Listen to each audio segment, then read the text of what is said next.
Tapi dans les ténèbres,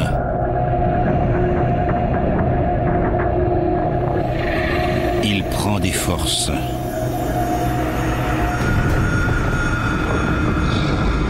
Il attend. Il observe.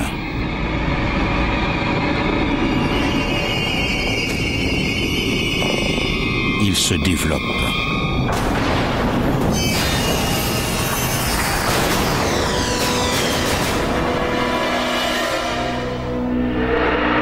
Tapi dans les ténèbres, un prédateur impitoyable se réveille tout doucement. Il anéantira des milliers de vies pour assouvir son appétit vorace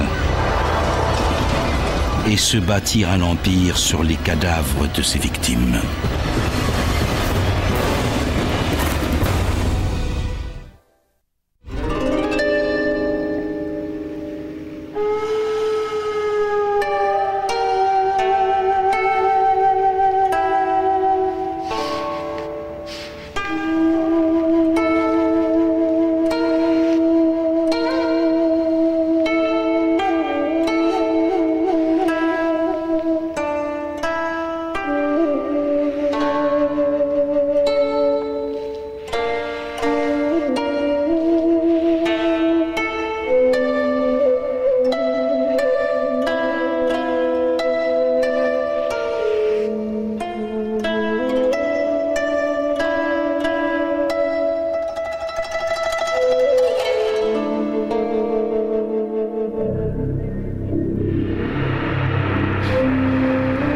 C'est la fin des mois de froid intense et de neige sur l'île japonaise de Honshu.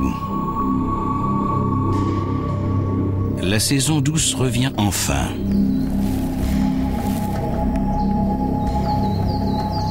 L'heure est venue de fêter le miracle du retour à la vie.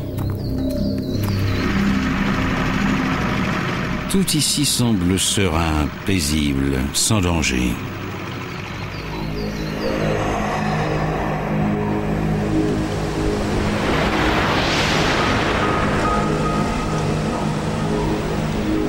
Mais une ombre plane sur la terre. Une présence ancienne est sur le point de se révéler.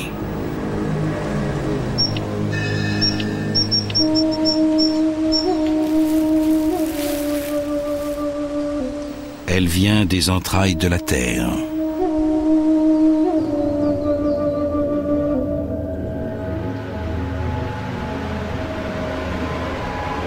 Sous la surface tranquille, une créature redoutable sort d'un long sommeil.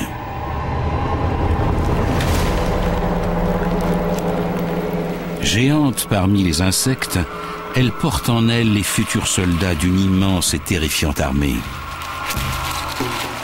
Après 6 mois d'hibernation, elle a une faim de loup. Il faut qu'elle mange. C'est le printemps. Le monstre sort de sa cachette.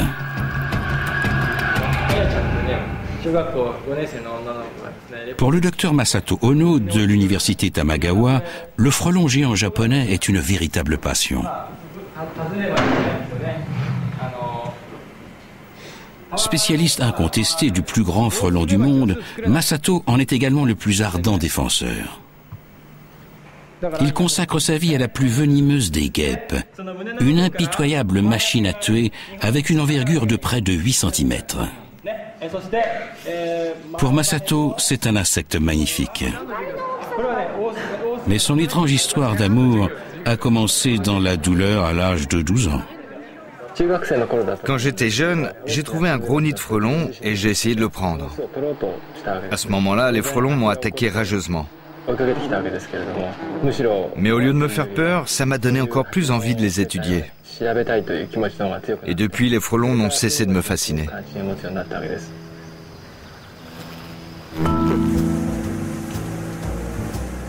Aujourd'hui, Masato est également spécialiste d'autres guêpes et des abeilles. Mais son cœur appartient à l'impératrice de la forêt.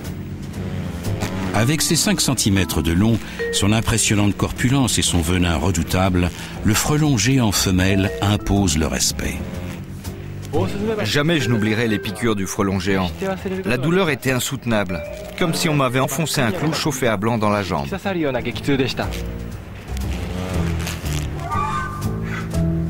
Masato peut étudier les abeilles dans son laboratoire à l'université, mais le frelon géant pose un problème épineux. Contrairement à ce bourdon, il est agressif et ne supporte pas la captivité. Les bourdons peuvent passer toute leur vie dans une boîte, mais pas les frelons, et surtout pas les frelons géants. Donc pour étudier le cycle de vie des frelons géants, il faut aller sur le terrain.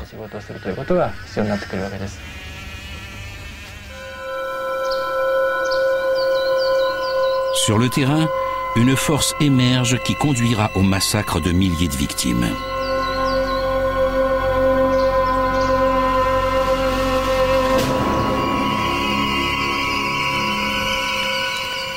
La reine des frelons géants porte déjà les œufs de ses futures ouvrières, le noyau dur de son régiment de combat dans les semaines à venir.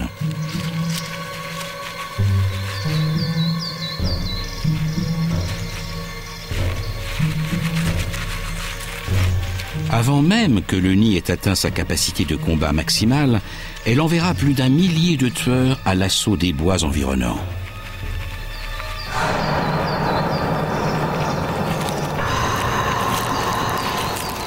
Désormais, l'unique objectif de la reine est de mettre au monde sa progéniture et de la protéger jusqu'à maturité.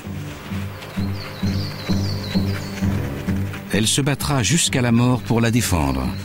Malheur à la créature qui déclenchera son courroux.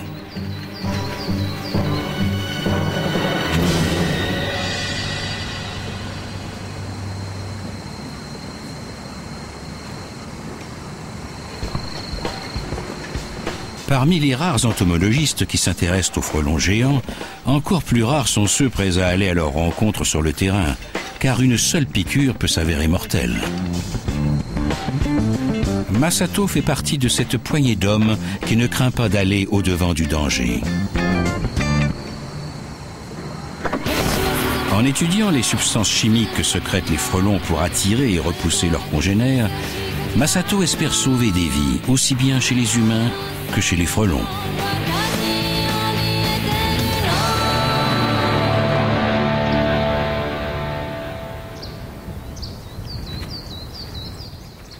Tandis que Masato s'enfonce dans la forêt de Nagano, la reine affamée cherche de la nourriture près de son nid. Au moment où elle s'apprête à mettre au monde son immense couvain, elle doit constamment reprendre des forces pour accomplir cette tâche éreintante. Elle affectionne tout particulièrement la sève des châtaigniers.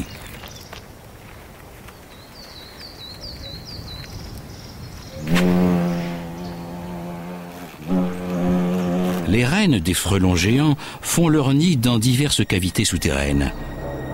Dans un terrier abandonné ou, comme ici, dans un creux à la base d'un arbre.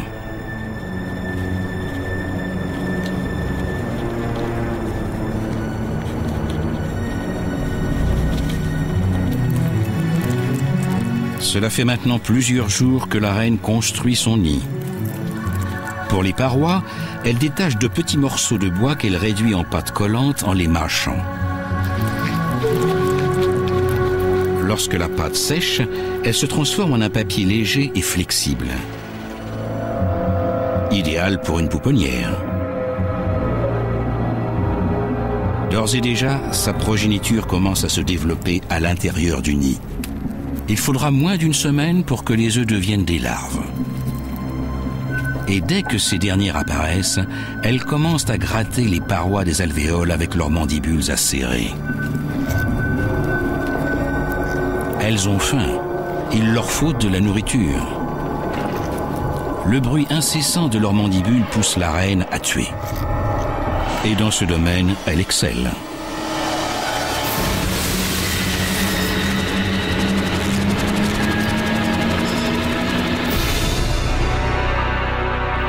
Le frelon géant adulte est lourdement armé. Ses puissantes mandibules sont ses principales armes offensives. La reine peut décapiter sa proie en un seul coup. Sa carapace blindée est assez solide pour résister à la plupart des piqûres défensives. Ses pattes pourvues de griffes acérées lui servent à maintenir la victime en place pour lui donner le coup de grâce. Son dard inocule une dose massive de venin contenant un enzyme si puissant qu'il peut dissoudre des tissus humains. Mais ce sont ses yeux à facettes, repérant le moindre mouvement, qui sont la clé des prouesses de ce chasseur hors pair.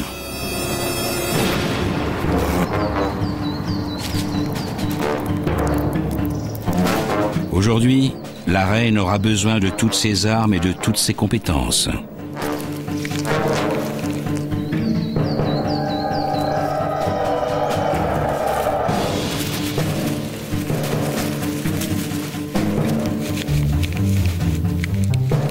La menthe religieuse est elle aussi un prédateur hors pair. Elle attaque ses proies en les empalant entre ses deux pattes avant munies de pics. Mais la reine ne se laisse pas intimider. Elle est poussée par la faim de ses larves.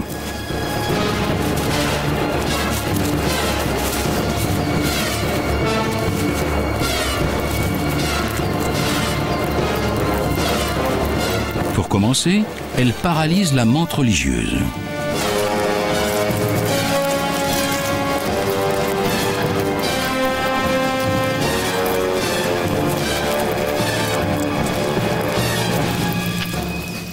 Puis, victorieuse, elle décapite sa proie avec une précision chirurgicale.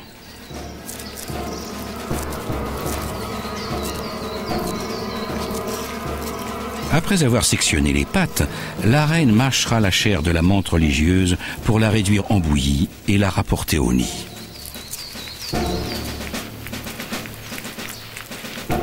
Sa progéniture mangera bien aujourd'hui.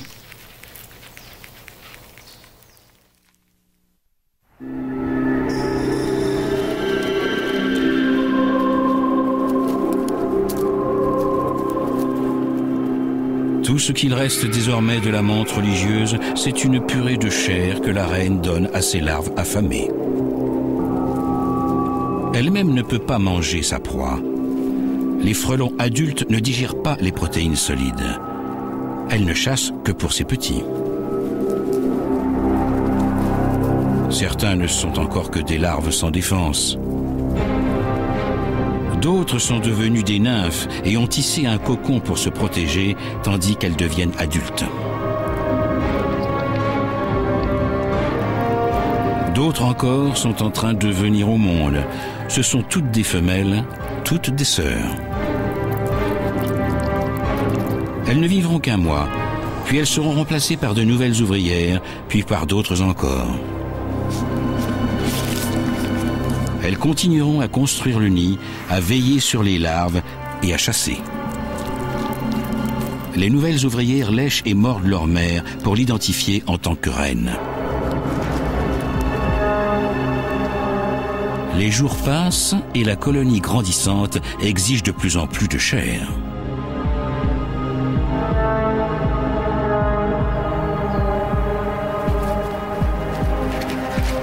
Les chasseuses apportent à manger à la progéniture.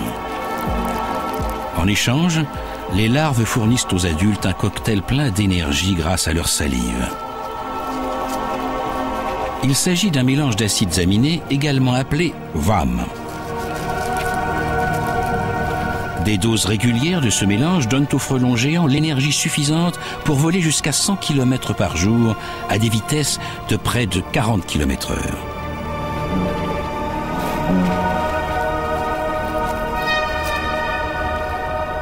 Mais les frelons ne sont pas les seuls à en boire.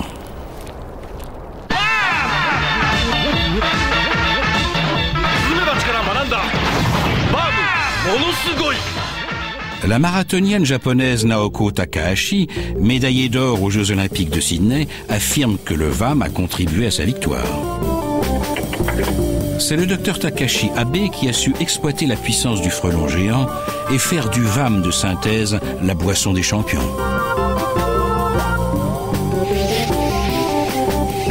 Abe s'est interrogé. Si ça marche pour les frelons, pourquoi pas pour les souris ? Ces expériences, bien que peu conventionnelles, ont montré que les souris qui avaient bu du VAM nageaient 2 fois plus longtemps que les autres.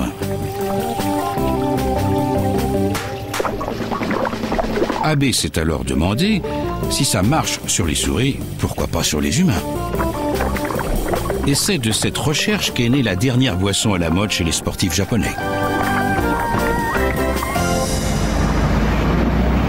Comme le docteur Abe, Masato est à la recherche d'une substance chimique naturelle qui pourrait être très utile à l'homme.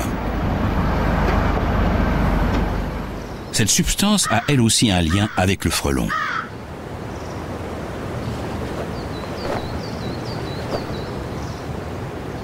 Chaque été, la bonderie orientale migre vers la forêt de Nagano depuis l'Inde et les Philippines. Ici, il fait plus frais et la nourriture est abondante.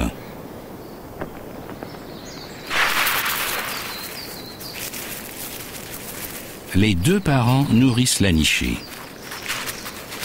Ils explorent la forêt à la recherche de lézards, de petits serpents et de grenouilles. C'est une période cruciale dans le développement du poussin. Et une période cruciale pour Masato et ses recherches. Il pense que le rapace a développé une défense invisible contre les piqûres de frelons. Et il a emmené un fauconnier, Shuichi Ishizaka, pour l'aider à localiser le nid des bonderets.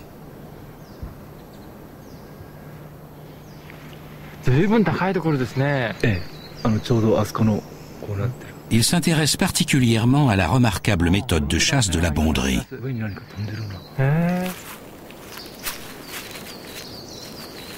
Bien que la grenouille soit un très bon repas pour les oisillons, il n'est pas rare que les parents mettent de la nourriture hors de leur portée. Masato pense que les rapaces s'en servent comme appât.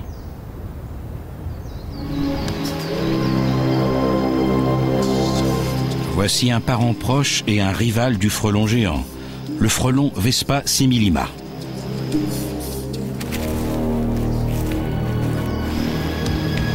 Lorsque cet éclaireur trouve la viande, il ne résiste pas à la tentation d'en rapporter au nid. Et quand le frelon s'envole, le rapace le suit.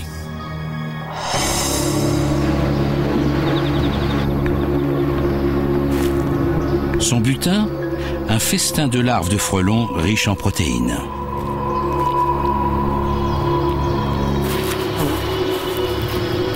Tout comme leurs cousins géants, les frelons Vespa similima peuvent injecter un venin qui pourrait gravement blesser la bonderie, voire la tuer. La seule présence de l'oiseau devrait déchaîner les frelons. Pourtant, ils ne l'attaquent pas. L'explication se trouve peut-être dans les plumes de la bonderie orientale, dont Masato pense qu'elle diffuse un répulsif à frelons. Hélas, la nature exacte de cette sécrétion n'est toujours pas connue.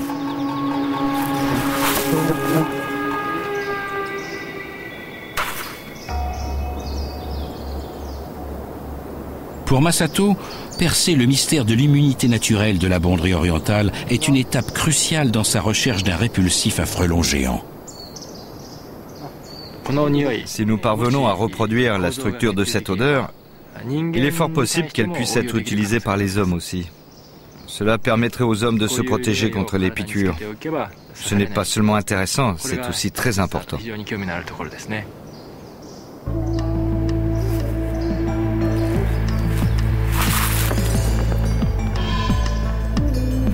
Les bonderies orientales ne séjourneront pas ici bien longtemps.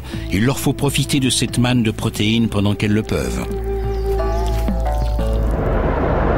Masato, lui non plus, n'a guère de temps, car la saison où les gens risquent de tomber sur un nid de frelons approche. Il ne sait que trop bien ce qui va se passer.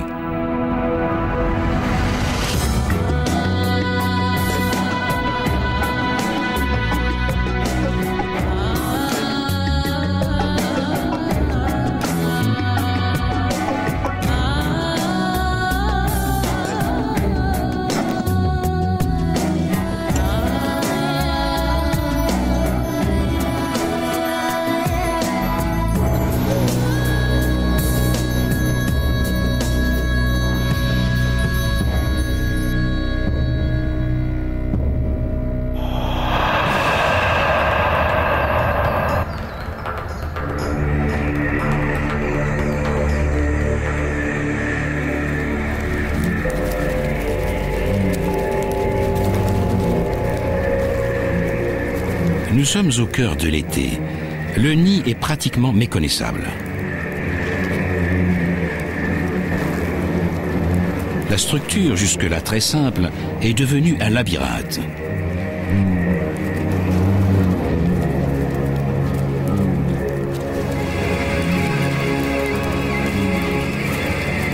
Désormais, les frelons sont plus de 200. Ils sont 10 fois plus nombreux qu'il y a quelques semaines à peine. Chaque jour, des dizaines de nouvelles ouvrières gonflent les rangs. D'ici 2 semaines, leur nombre aura doublé.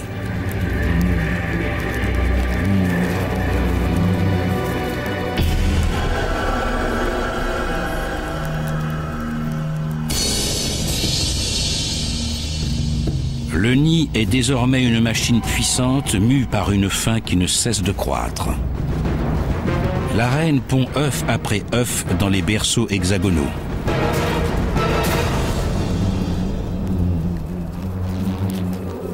En une seule saison, elle pondra des milliers d'œufs. C'est devenu son unique objectif.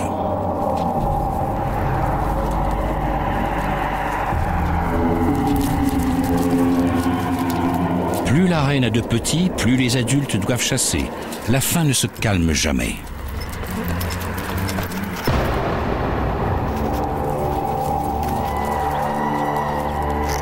Engloutissant près de 1000 insectes par jour, les larves commencent leur transformation.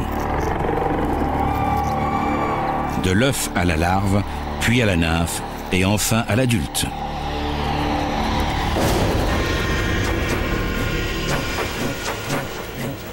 À 2 semaines, les larves commencent à tisser le cocon dans lequel s'effectuera leur dernière métamorphose pour devenir des frelons adultes.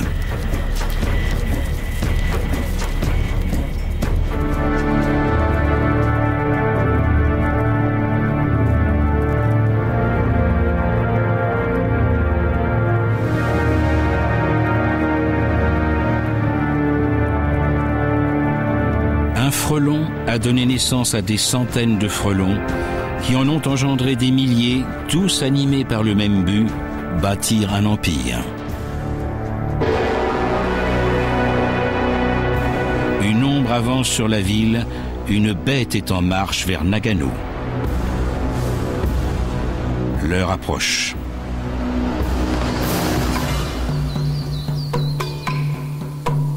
Quand la faim atteint une phase critique, les frelons font des incursions dans notre monde. L'industrie apicole et les apiculteurs comme Jitsui Komatsu jouent un rôle important dans l'agriculture japonaise. Non seulement leurs abeilles produisent du miel, mais elles servent à polliniser les cultures. Les apiculteurs japonais savent depuis longtemps que leurs abeilles domestiques produisent du miel de très grande qualité, mais en faible quantité. Comme de nombreux apiculteurs, Komatsu a commencé à importer des abeilles européennes plus productives. Mais ces nouvelles venues sont des étrangères en terre inconnue. Elles n'ont pas eu le temps de développer un système de défense efficace contre leur nouvel ennemi redoutable.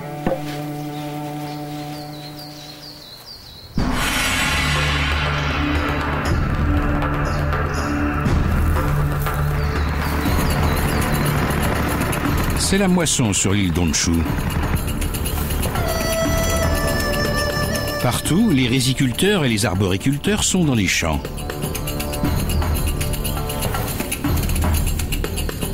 Tout comme leur ennemi de tout temps.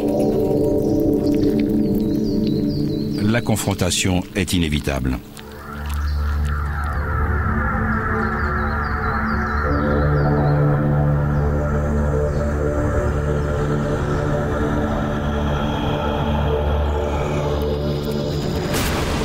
Le nid est désormais le prolongement vivant de la reine.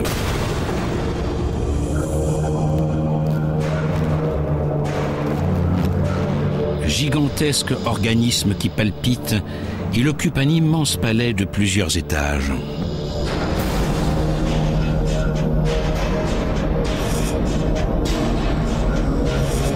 Un Un nid de frelons géants peut atteindre un diamètre de près d'1 mètre et comprend 9 niveaux distincts ou rayons. Les frelons et leurs nids ne font qu'un. Et les chasseurs se préparent pour le carnage à venir.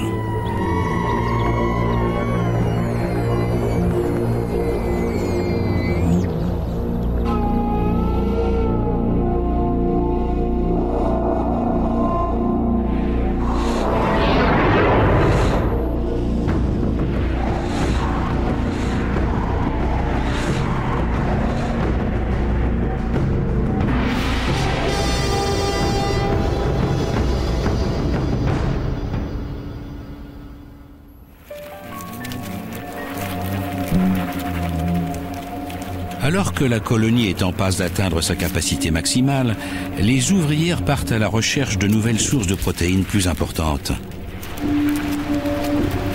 Au début de la saison, les frelons étaient des chasseurs solitaires. Désormais, ils tuent en bande.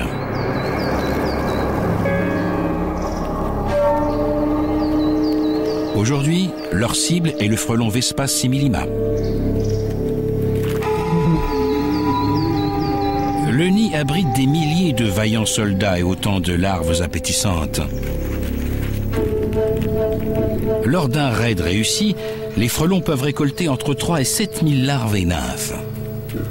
Poussé par la faim, le frelon géant n'hésite pas à s'en prendre à ses propres cousins.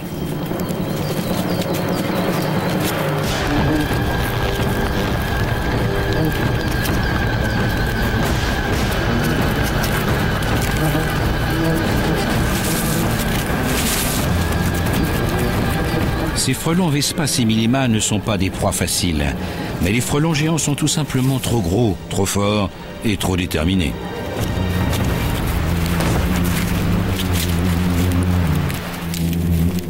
En dépit des efforts pour repousser l'assaillant, la résistance est anéantie. Les survivants battent en retraite avant qu'il ne soit trop tard. Les petits sont laissés à la merci des attaquants.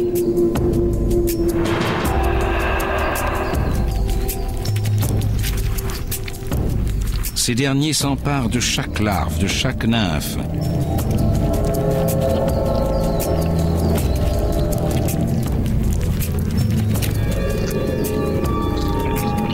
Jeunes et vieux sont méthodiquement vidés et préparés pour le transport. Les victimes sont écrasées jusqu'à ce que leurs entrailles sortent.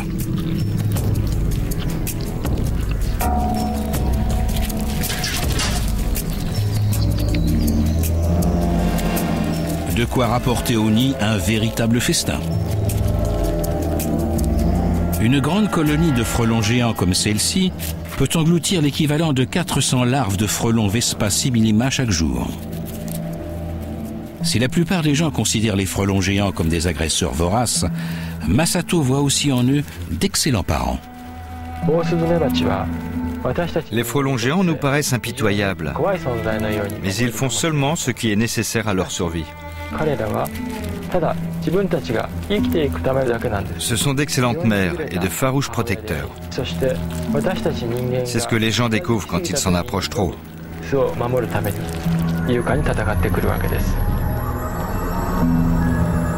Effectivement, l'instinct maternel des uns peut provoquer une tragédie chez les autres.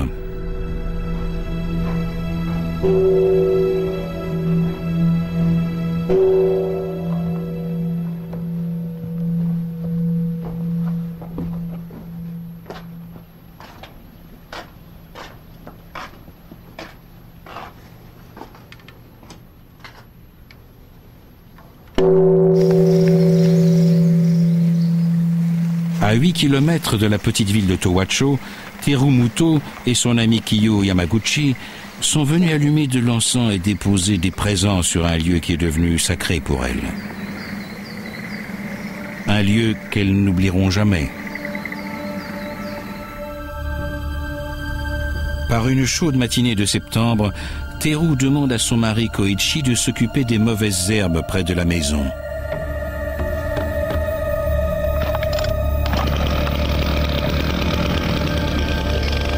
Lorsque Koichi met en marche la débroussailleuse et commence à couper les mauvaises herbes, les vibrations se propagent à travers le champ jusqu'à une colonie de frelons géants. Dans l'énorme nid de 8 rayons, très vite, la défense s'organise. En quelques secondes, Koichi est attaqué par une dizaine de frelons géants qui le piquent à plusieurs reprises.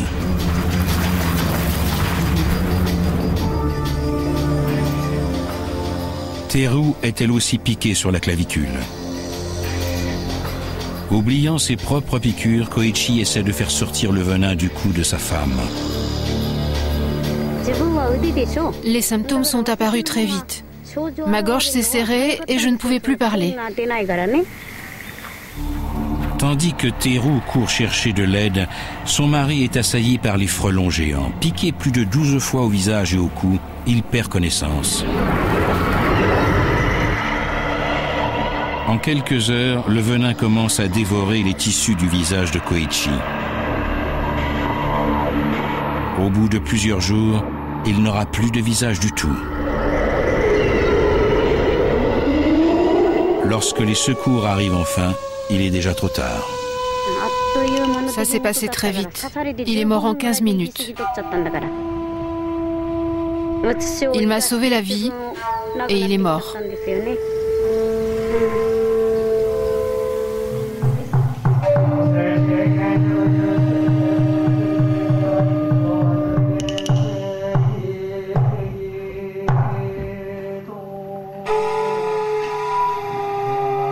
Chaque année, des centaines de Japonais sont piqués par des insectes venimeux comme le frelon géant. Chaque année, une quarantaine de personnes meurent des suites d'une violente réaction allergique au venin.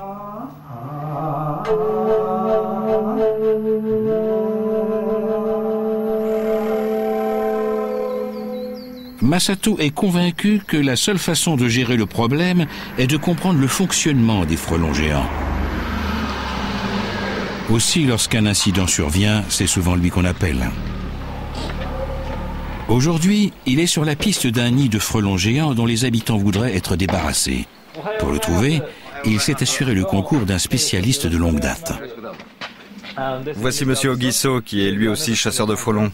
Il a une technique particulière pour localiser les nids de frelons géants. Il va m'aider aujourd'hui.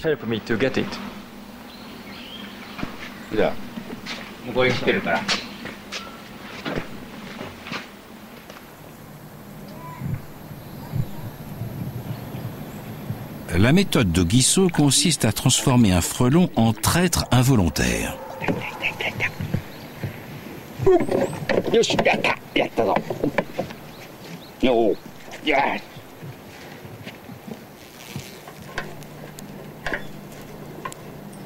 En principe, les frelons géants ne sont pas faciles à localiser pour les hommes.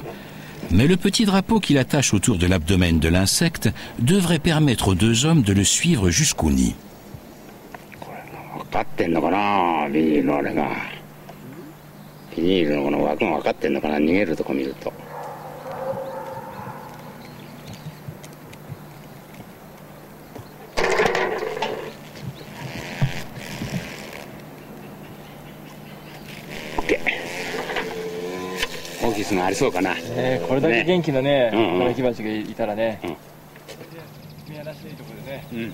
Ils savent à peu près où se trouve la colonie. Il leur suffira seulement de suivre des yeux le frelon lorsqu'il s'envolera vers le nid.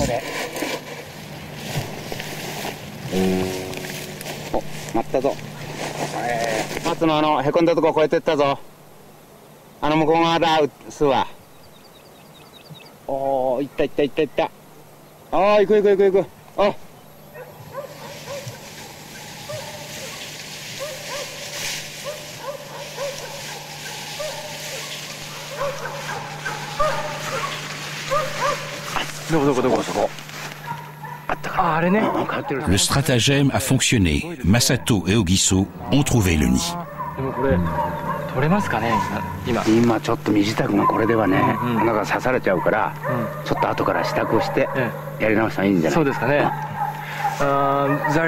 Il y a un nid, mais c'est trop dangereux.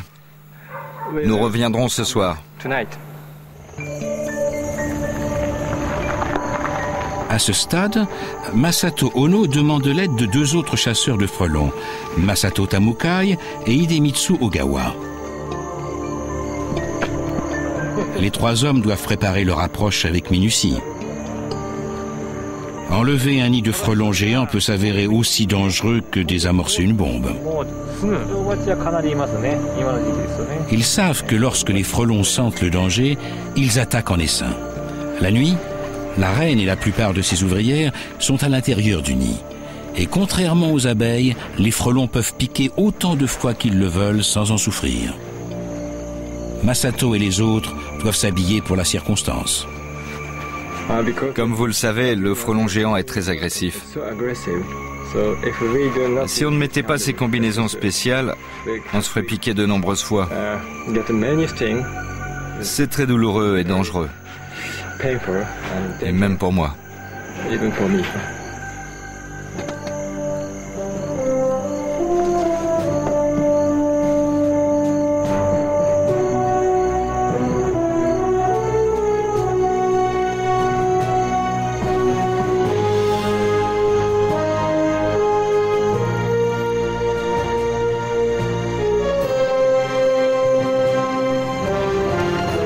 Les 3 hommes ont une arme puissante dans leur arsenal, une bombe fumigène. Ils espèrent qu'une bonne dose de fumée assommera momentanément les frelons et qu'ils pourront travailler en toute sécurité.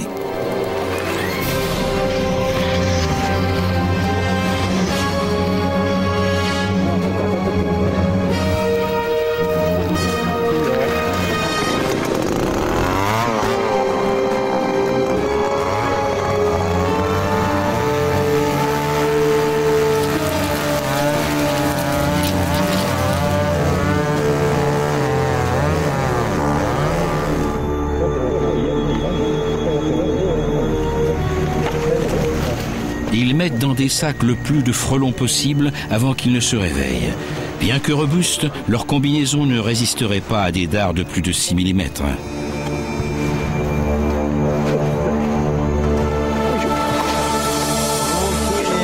Opération réussie. Masato rapportera quelques insectes dans son laboratoire pour les besoins de ses recherches. Il n'en revient pas de sa chance. Parmi les milliers de frelons groggy se trouve la reine. Elle est à l'origine du matériel génétique de toute la colonie. C'est une prise inespérée. Cette fois, la dangereuse opération se termine bien. Mais il y a des centaines d'autres nids dans les bois, dont un seul pourrait semer le chaos et la mort.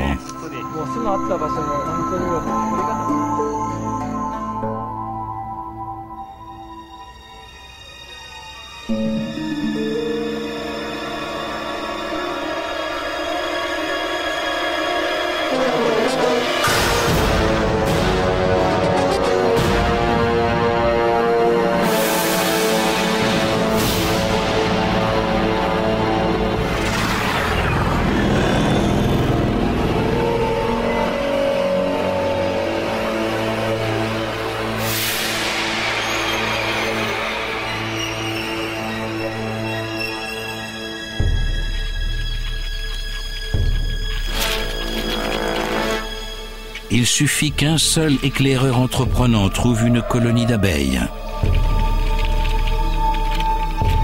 La marque de phéromones. Et reviennent avec une horde de tueurs nés. Pour semer la terreur.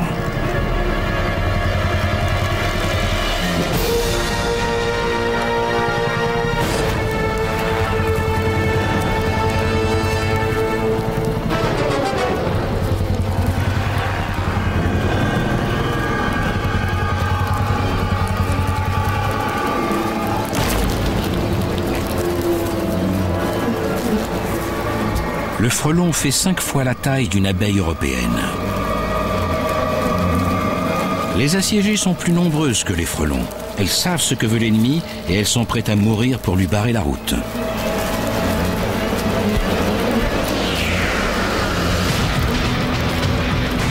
Hélas, 30 frelons géants peuvent anéantir une colonie de 30 000 abeilles en 3 heures. Ce n'est même pas un combat, c'est tout simplement un massacre.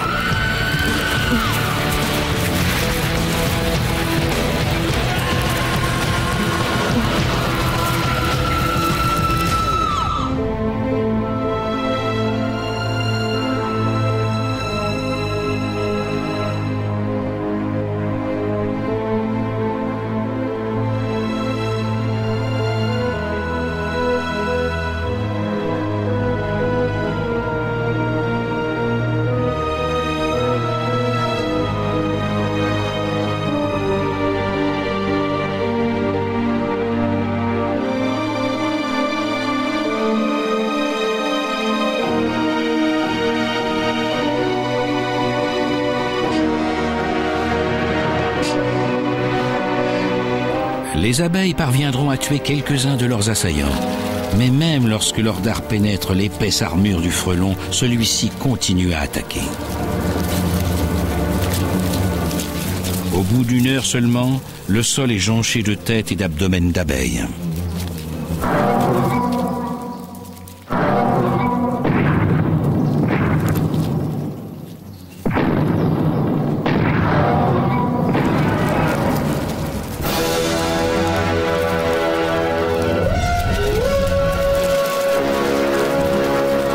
Une poignée d'abeilles tente encore de défendre l'entrée de leur nid.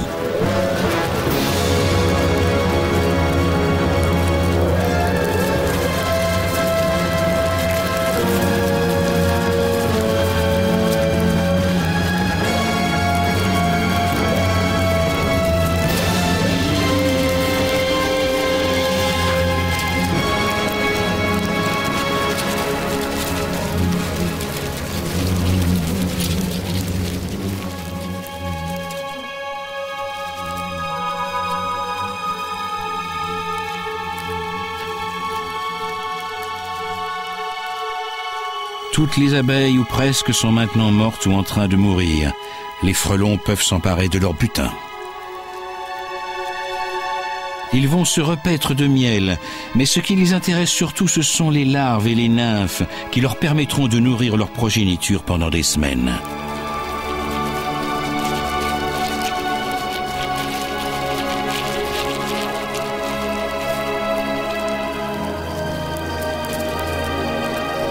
Après ce massacre éclair, le calme revient enfin.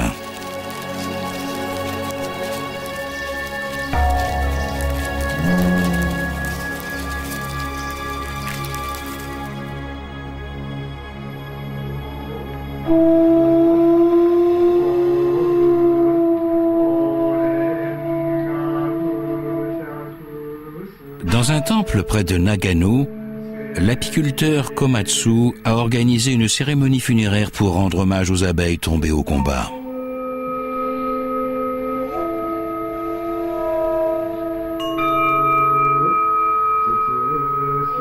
Beaucoup ici gagnent leur vie grâce aux abeilles.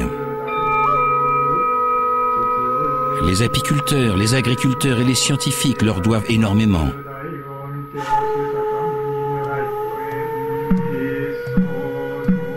Les apiculteurs savent que chaque automne, ils mettent les abeilles en danger.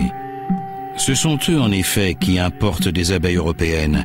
Il leur faut donc assumer une part de responsabilité.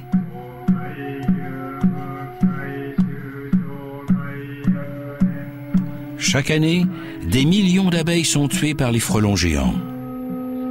C'est pourquoi il convient de rendre hommage à ces honorables insectes mellifères.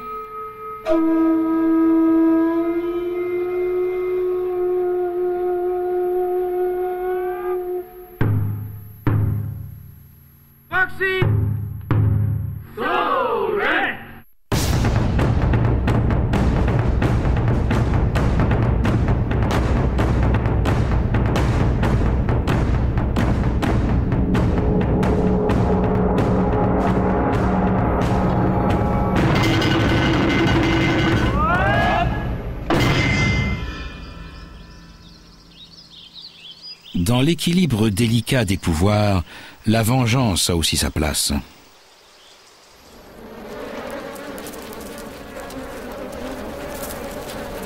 Voici d'autres abeilles.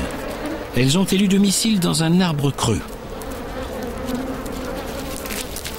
Elles aussi prennent soin de leurs petits. Mais ces abeilles sont japonaises. Et elles ne sont pas aussi vulnérables que leurs cousines européennes.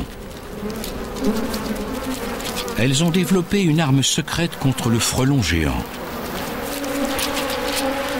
Une arme dont elles auront souvent besoin au cours de cette saison meurtrière. Ce frelon est l'avant-garde d'une force d'attaque que les abeilles ne pourraient pas repousser. Mais cette fois-ci, les abeilles ont tendu un piège. Elles veulent attirer le frelon à l'intérieur de leur nid. Et le frelon s'exécute.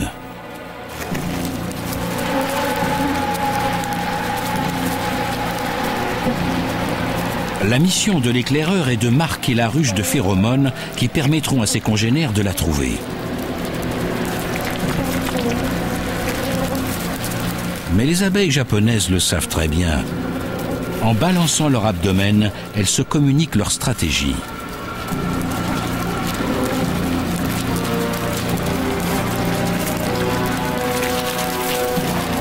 Les abeilles attendent le tout dernier moment, puis soudain, l'essaim attaque.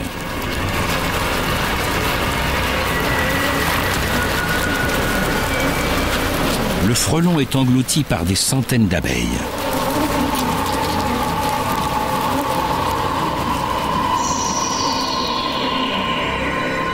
Elle ne pique pas l'intrus. Au lieu de cela, comme le montre la caméra à infrarouge, elles commencent toutes à vibrer, faisant lentement grimper la température jusqu'à 47 degrés Celsius.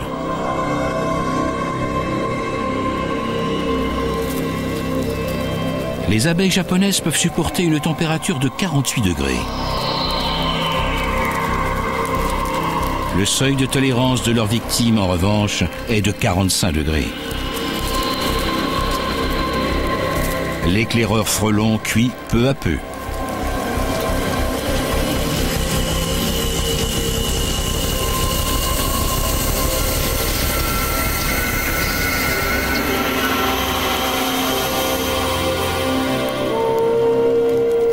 Le secret de l'emplacement de la ruche meurt avec lui.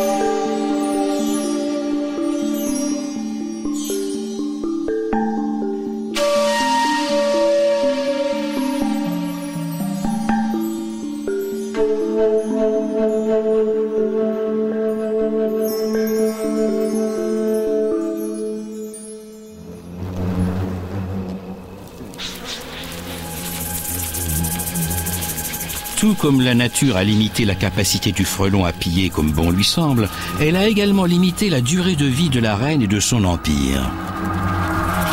C'est la fin de la saison. L'hiver paralysera bientôt la colonie. D'ores et déjà, la reine s'affaiblit de jour en jour. Elle va maintenant pondre des œufs non fécondés qui deviendront les premiers mâles frelons dont le seul but sera de fournir du sperme à une nouvelle génération de reines. Pendant ce temps, certaines larves se transforment en reines, sans doute en raison des fortes doses de protéines qu'elles ingurgitent.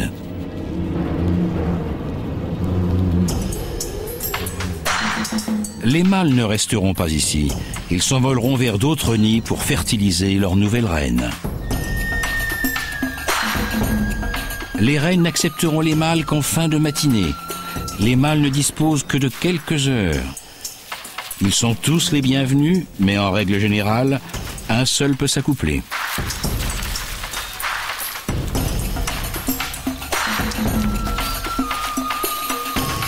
Après avoir rempli leur unique fonction, les mâles dépourvus d'aiguillons mourront en quelques jours.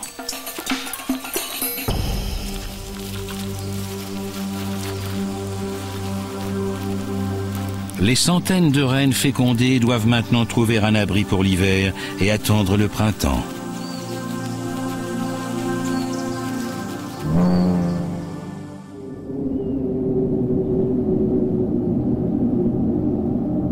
Finalement, le cycle des saisons a entraîné ce que ni les hommes ni les animaux n'étaient parvenus à accomplir.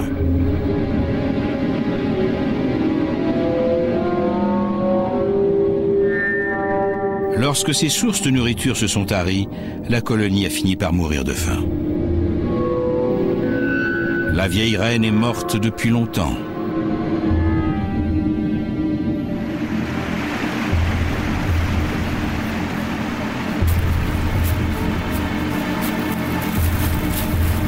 Pour Masato Ono, la saison est également terminée.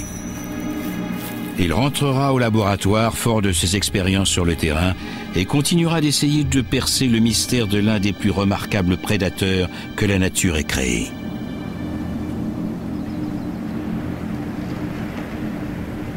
Des milliers de frelons géants qui habitaient la forêt de Nagano, il ne reste plus que les rennes qui sommeillent bien installées dans leur sanctuaire d'hiver.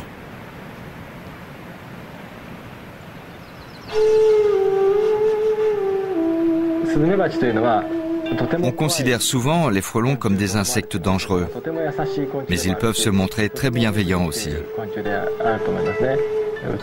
Ils sont très beaux, très travailleurs, et je pense vraiment que ce sont les créatures les plus extraordinaires de notre planète.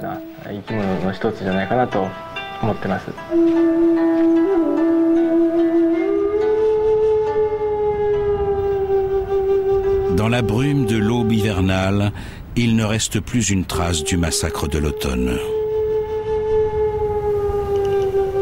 La forêt montagneuse de Nagano baigne dans une profonde sérénité.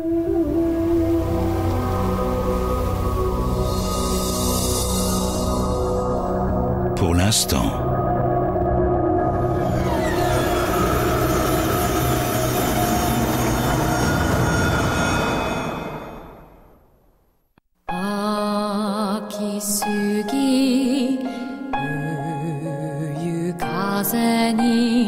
Shizuka ni suzume bachi